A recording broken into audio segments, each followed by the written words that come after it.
Luka Kornet is gone to San Antonio. Al Horford might be next. We'll talk about that and Luka Garza coming to Boston. It's all right now on the Locked On Celtics podcast. Yup. Beantown, be ever ready.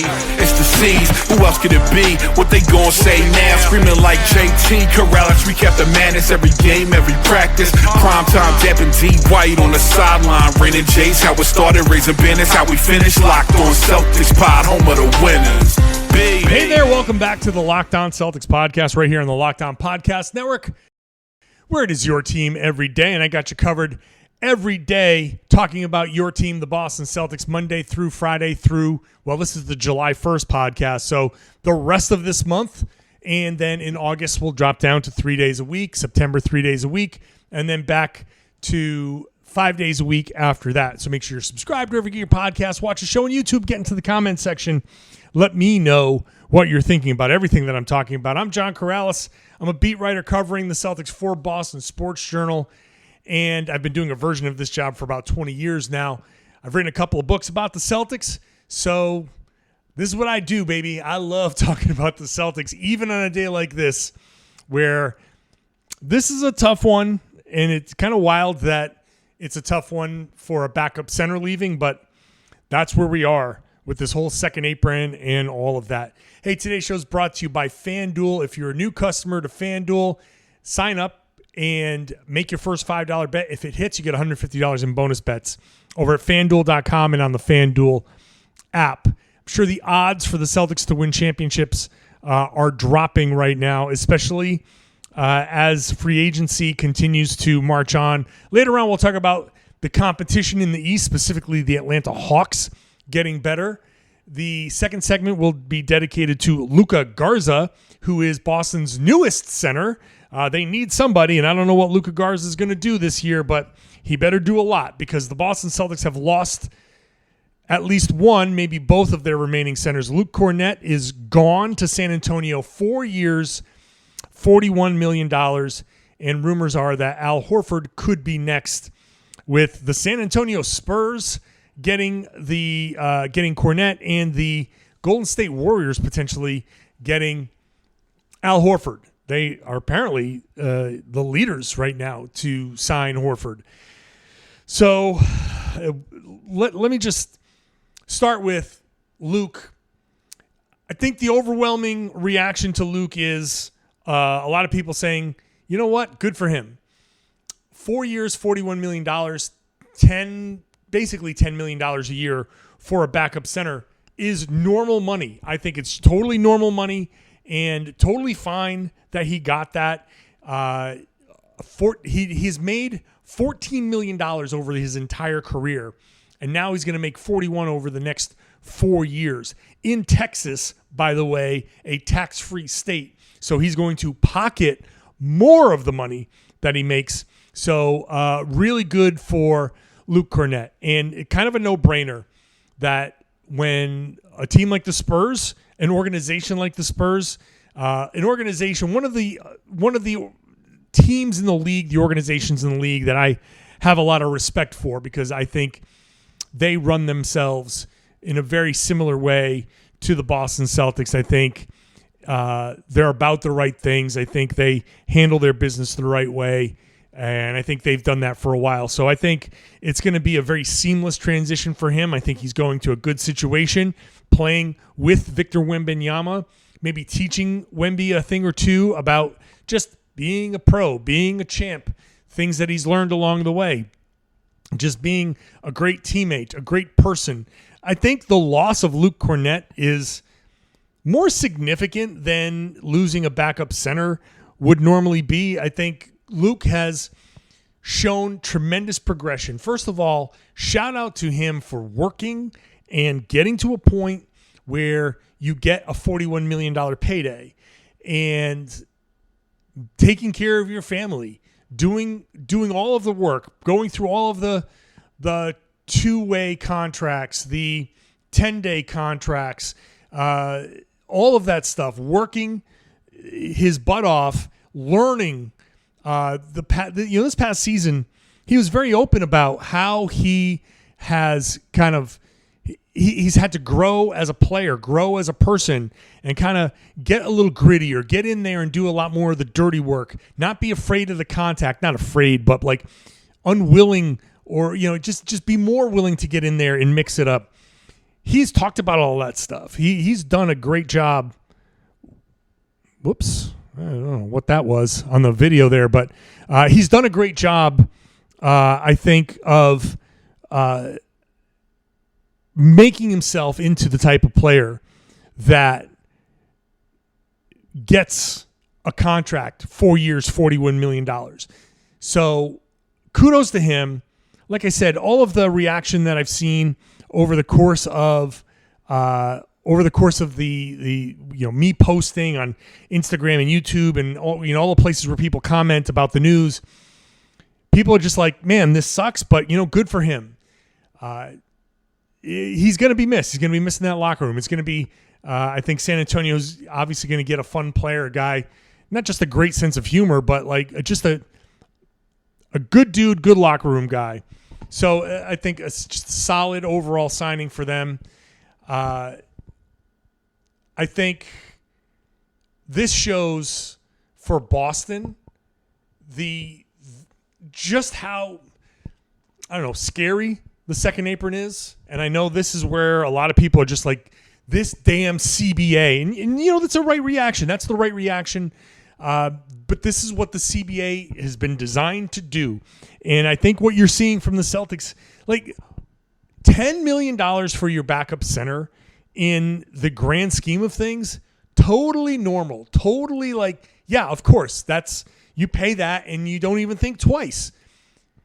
In under, other circumstances under the prior CBA, $40 million for Luke Kornet would have been perfect. This should have been, under the old system, a press release from the Boston Celtics. Luke Kornet has agreed to terms on a 4-year, $41 million deal that keeps him in Boston. That's how this should have gone. But matching 4 years, $41 million for Boston was just never in the cards. Even if they were willing to get to $10 million on an annual average annual value, they were never going to go 4 years with it. That's the length of the contract, the value of the contract, just too much for the Celtics. And that shows in the contract that they gave Luka Garza, 2 years, $5.5 million. The Celtics just not touching the second apron. They've done all of the work to get under it. Porzingis gone, Holiday gone. Anthony Simons could be next, the guy that they got for Drew Holiday. And they could have easily given Luke Kornet $10 million and gone $3 million over the second apron. You salary dump George Niang, you get back under the second apron, no big deal. But that's just not good enough. It's not good enough to get under that second apron. The Celtics are being as financially conscious as you can get as an NBA team. This is the new reality. When you get this expensive, every dollar counts. Every dollar matters. This is where I hear Austin Ainge in his Utah introduction talking about, question asked by David Locke of Locked On Jazz, the founder of this network, asked him the question about the second apron, and part of the answer was every dollar matters. The negotiation, you have to negotiate harder on these deals. It's not just, yeah, sure, $10 million for a backup center, not a big deal. It is a big deal. And we're getting to a point where these guys that make max money, super max money, the secondary stars like Jaylen Brown, I don't know that they're going to get super maxes down the line. I don't think you can pay anybody besides your superstar, your first team All-NBA guy, the supermax. The contracts are going to the negotiations are going to get very difficult moving forward. This Luke Kornet deal should have been, under normal circumstances, a no-brainer. You keep him around at $10 million a year. Who cares? That's such a small percentage of the salary cap. But for Boston, in touching that second apron, being close to it, getting trying to maybe even get under the first apron, that's too much money. Which brings us to goodbye, Luke Kornet, but hello, Luka Garza. What does the arrival of Luka Garza mean for Boston? We'll talk about that next.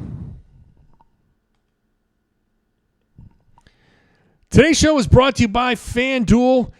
FanDuel is here to make your summer sports viewing a little bit more exciting because whatever it is, baseball, soccer, golf, you can follow the action, maybe put a little bit of money on it, and see what you can do while your friends are getting sunburned at the beach. You're getting into the game. You can use FanDuel to track your favorite matchups. The app keeps it fresh with new daily promotions and fun ways to bet. It's easy to use, fast to pay out, and it makes even regular season games feel like must-watch events. So I think you could probably make a fair amount of money betting against the Red Sox, I'll tell you that much. But hey, whether you're doing that, placing a same-game parlay, watching a bet ride into the ninth inning, FanDuel makes it feel like you're part of the action. You should go when you sign up right away. It asks you to set a budget, set your limit. Do that because we all want to have some fun. Whatever you can afford to lose, that's what you set your budget at because, yeah, it's fun to bet, but it's not fun to go overboard. So if you hit a cold streak, this can help you just catch yourself. So set your limit, set your budget. Gamble responsibly. If you're new to FanDuel, new customers can bet just $5 and get $150 in bonus bets if your first bet wins. Open the FanDuel app today or visit FanDuel.com to get started. Thank you for making Locked On Celtics your first listen every day. Go check out Locked On NBA. This is going to be a big day for the Locked On NBA and Locked On NBA Game Night podcasts. Both podcasts are on the Locked On NBA feed covering all of free agency. 2 podcasts reacting to everything going on in the NBA right now. Luka Garza is now a Boston Celtic, or will be as soon as that's official. 6'10", 240 pounds. Luka Garza, who is he was born in Washington, D.C. I was looking to do a whole wrestling and I just didn't get it. I blew it. I can start over again if you want. Checking in from the District of Columbia at 6'10", 243 pounds, Luka Garza. How's that? Good? Okay. So Luka, apparently, according to The Athletic, is a guy that the Celtics have been watching for a little while. He's young. He's 26. Will turn 27 in December, right around Christmas. Ooh, tough birthday. My wife's birthday is on Christmas. Always tough to get those near Christmas birthdays. You always get that dual gift. It's never as good. My birthday is later this month. I get a nice distance between Christmas and the summer. People can save up and get me a nice gift. But Luka Garza has been in the league for 4 years. He's got, obviously, big dude, got good size. He's inconsistent offensively, but he has gotten inconsistent minutes.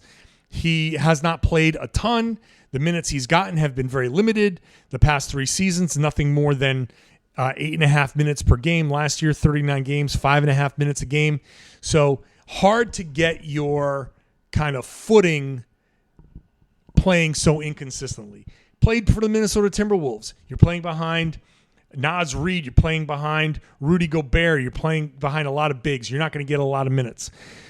So depending on what the Celtics do, right now you basically just have Luka Garza and Neemias Queta.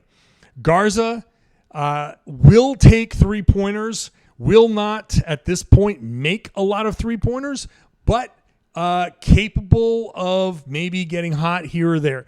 If Luka can start hitting threes a little bit more consistently, then he has the opportunity to potentially be a more productive player.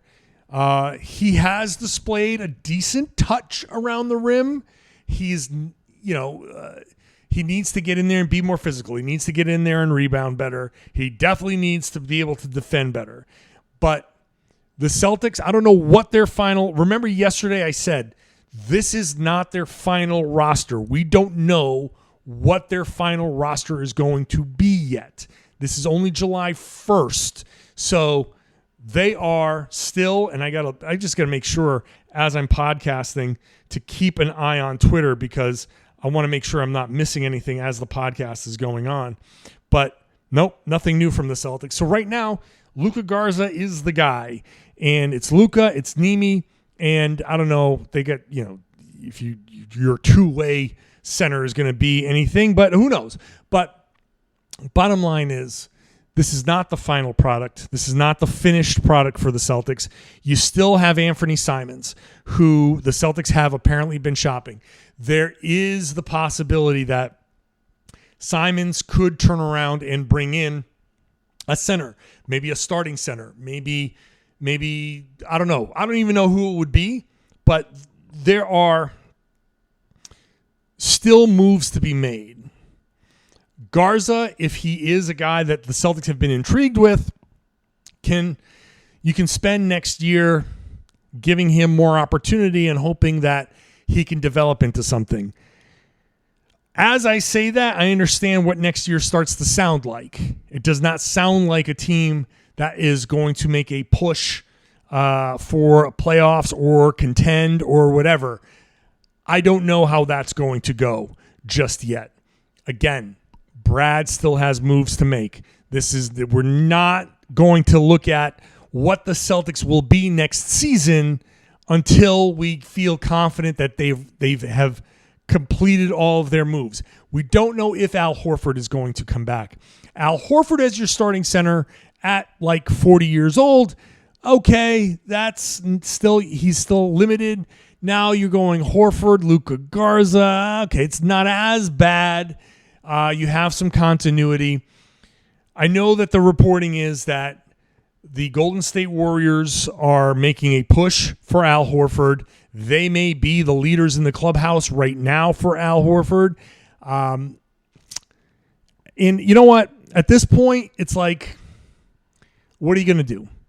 If Al wants to go, if Al is kind of done with the Celtics, then Al is done with the Celtics. And as much as I want to keep him around because I think it would be fitting for him to finish his career here, if he feels like his best chance to win is in Golden State, then so be it. I can't get too worked up. It's obvious that next year is not it's not going to be Boston's best chance at winning a championship. Maybe Al signs a 1-year deal with the Warriors and then signs another deal with the Celtics after that when Jayson Tatum is healthy. Maybe he just takes a year and he's like, hey, I'm going to go live in San Francisco for a year. We're going to keep our house in Boston. I'll be back. I don't know. Who knows what Al is thinking. But after the Luke Kornet departure, after Holiday and Porzingis, if Al wants to go, then you know what? Then Al goes, and the Celtics just save his money. The money they were paying him comes off the books, and you deal with it. That's life in the NBA. Thank you for the championship. You'll always be welcome in Boston, and so on and so forth. Like, that's no ill will towards anybody at this point. Definitely not Luke. Definitely not Al. And as much as I would like to have Al Horford back, it's okay if he's not. It's okay. The Celtics, where do they stand in the East? After day one of free agency, I don't know, maybe a step lower than they were before. Are the Hawks better than the Celtics? Oh no. We'll talk about that when I come back.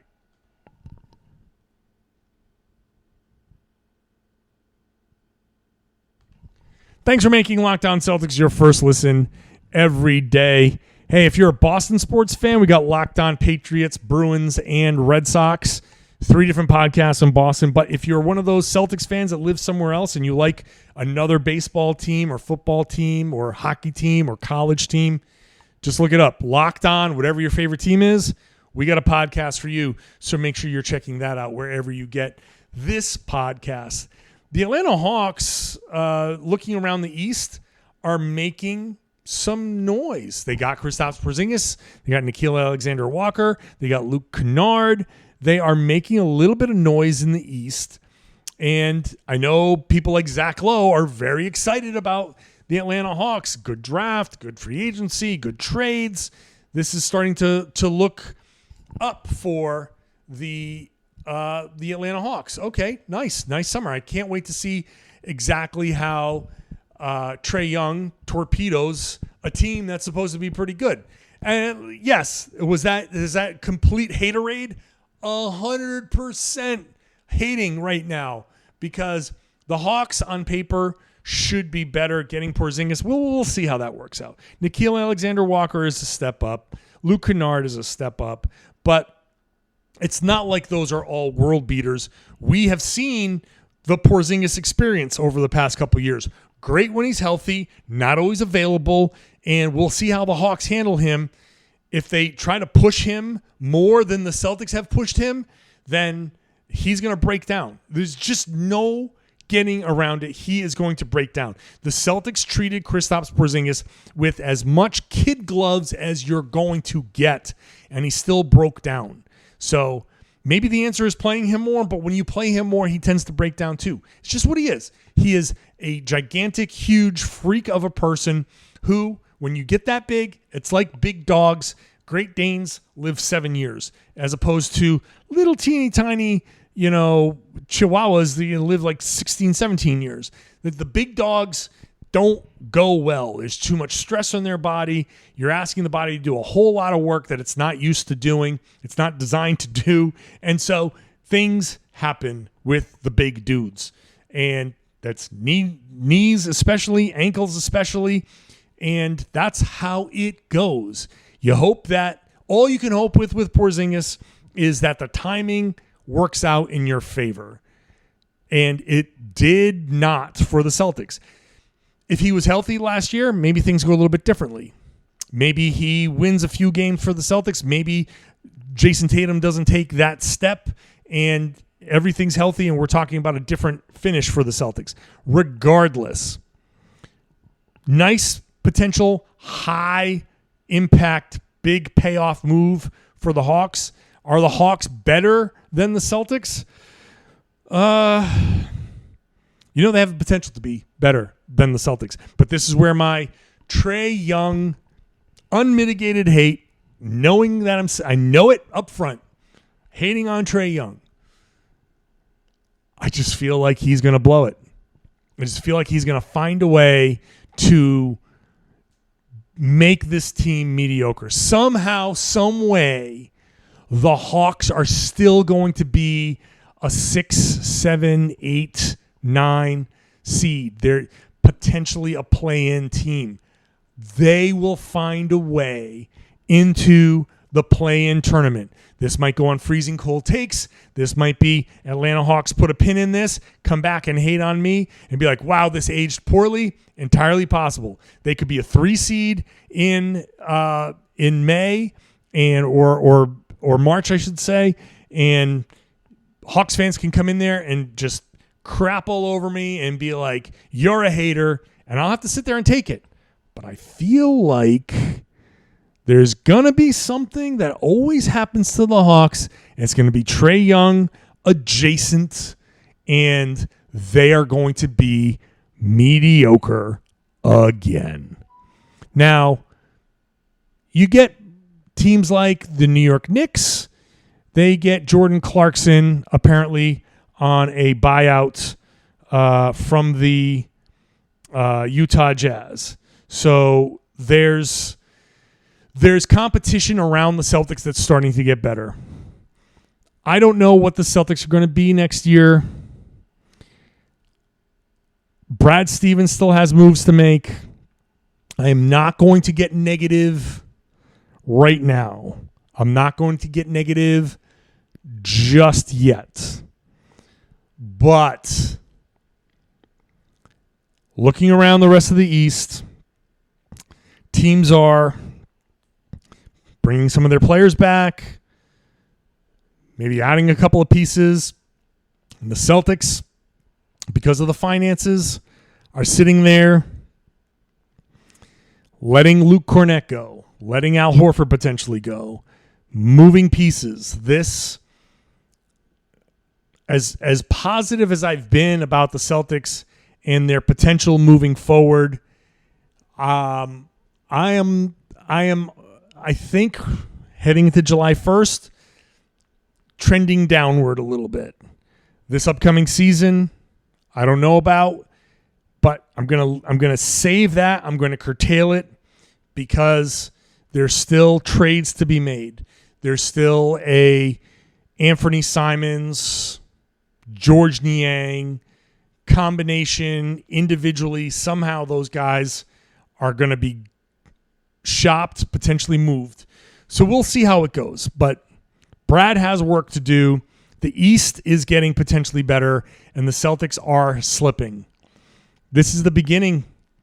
I know a lot of the comments on the YouTube page are going to be about this freaking collective bargaining agreement. This collective bargaining agreement is trash, and that's just how it is. It is trash. It is.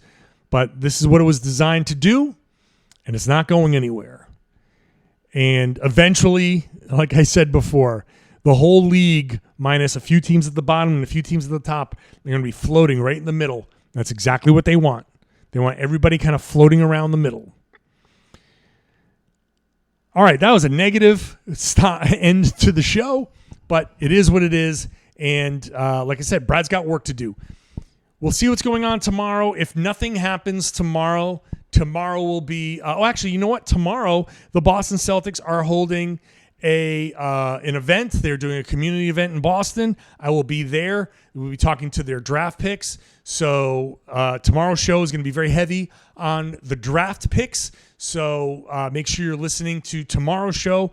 I'll try to get some good audio from them so you can hear them talking about coming to Boston. We'll focus on that and whatever other free agency / trade stuff happens. I will do a mailbag at some point here when things calm down. So johnkaralis.com/mailbag for that. In the meantime, if you're an everydayer, you're still with me. Thank you so much for being with me. I do appreciate it.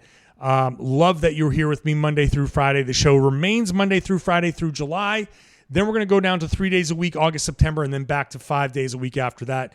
So make sure you are subscribed wherever you get your podcasts. Watch the show on YouTube. Get into that comment section, and I would love it if you shared the podcast. Tell everybody they should be listening to and watching the Locked On Celtics podcast. Here on the Locked On Podcast Network, it's your team every day.